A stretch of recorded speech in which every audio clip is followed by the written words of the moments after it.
AIEEE 2004 question. The ammonia evolved from the treatment of 0.30 gram of an organic compound for the estimation of nitrogen was passed in 100 ml of 0.1 m sulfuric acid. The excess of acid required 20 ml of 0.5 m sodium hydroxide solution for complete neutralization. The organic compound is. तो हमारे पास जो 100 ml 0.1 m sulphuric acid है, इसने दो चीज़ों को neutralise किया, एक 20 ml 0.5 m सोडियम हाइड्रोक्साइड को और जो यहाँ से अमोनिया प्रोड्यूस हुआ उसको। ओके, तो हम देख लें हमारे पास कितने मोल सल्फ्यूरिक एसिड है। तो इसकी मोलारिटी है 0.1 m, ठीक है, और इसका जो आपका वॉल्यूम है that is 0.1 litre. That means number of moles is equal to 0.1 into 0.1 that is 0.01 mole. हमारे पास इतना H2SO4 इतने मोल मौजूद हैं। नाउ रिएक्शन लिखें, NaOH को बैलेंस करने के लिए कितना चाहिए, तो NaOH plus H2SO4 becomes Na2SO4 plus H2O।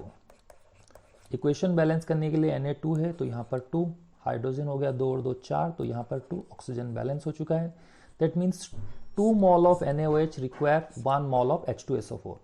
तो यहाँ पर कितना मोल है उसको भी कैलकुलेट कर लें। तो number of moles of NaOH that is equal to उनके मोलारिटी दैट इज 0.5 और उसका वॉल्यूम लीटर में। वॉल्यूम अगर देखें तो ये लिखा हुआ है 0.02, दोनों को मल्टीप्लाई कर दें तो ये हो गया 0.01 मोल। ओके, 2 मोल को चाहिए 1 मोल, आधा चाहिए, तो 0.01 को मोल को चाहिए न्यूट्रलाइज होने के लिए 0.005 मोल। हमारे पास ओरिजिनली H2SO4 कितना था, 0.01 मोल। That means H2SO4 remain, number of moles of H2SO4 remain is equal to 0.01 minus 0.005 that is equal to 0.005 mole.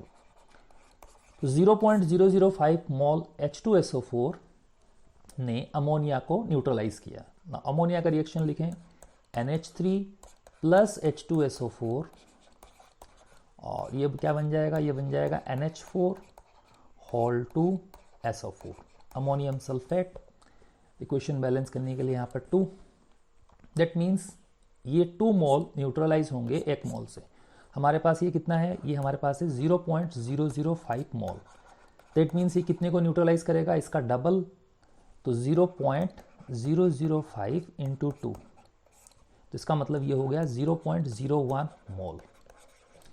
तो 0.01 mole of ammonia is produced. Now 0.01 mole ammonia के अंदर अगर हम देखें तो इसके अंदर, इसका मतलब नाइट्रोजन का एस्टिमेशन हम कर रहे हैं, तो नाइट्रोजन इसके अंदर कितना होगा, तो अमोनिया का अंदर अगर हम देखें 1 नाइट्रोजन एटम और 3 हाइड्रोजन एटम। दैट मीन्स इसके अंदर in this sample 0.01 mole of an atom nitrogen atom, और इसको हम नाइट्रोजन का मास अगर लिखें तो नाइट्रोजन का मास अगर लिखें तो नाइट्रोजन का मास हो जाएगा 0.01 इंटू नाइट्रोजन का मोलर मास 14, दैट मीन्स 0.14 ग्राम। तो इन 0.30 gram of sample nitrogen is present. Nitrogen कितना है इसके अंदर, नाइट्रोजन इज प्रेजेंट 0.14 ग्राम। तो परसेंटेज ऑफ नाइट्रोजन अगर हम देखें, percentage of nitrogen is equal to 0.14 by 0.30 into 100। Okay, तो डेसिमल सारे गायब हो चुके हैं, तो ये 14 बाय 30 इंटू 100, एक 0 से 0 कट हुआ और ये होगा आपका 140 बाई 3। 140 बाई 3 मीन्स 3 4 ज़ा 12, तो ये हो गया 46.67%। ओके, अब जो ऑप्शन हमको गिवन है वहाँ 1 बाई 1 हमको चेक करना पड़ेगा किसमें नाइट्रोजन का परसेंटेज इतना है। तो पहला है urea, then benzamide, acetamide and thiourea. Urea अगर देखें तो उसमें है NH2 CONH2।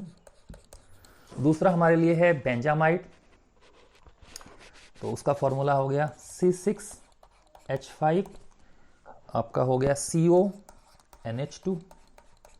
एसिटामाइड, एसिटामाइड भी वैसे ही हो जाएगा CH3CONH2। और लास्ट में हमारे लिए हो गया थायोयूरिया, दैट इज NH2CSNH2।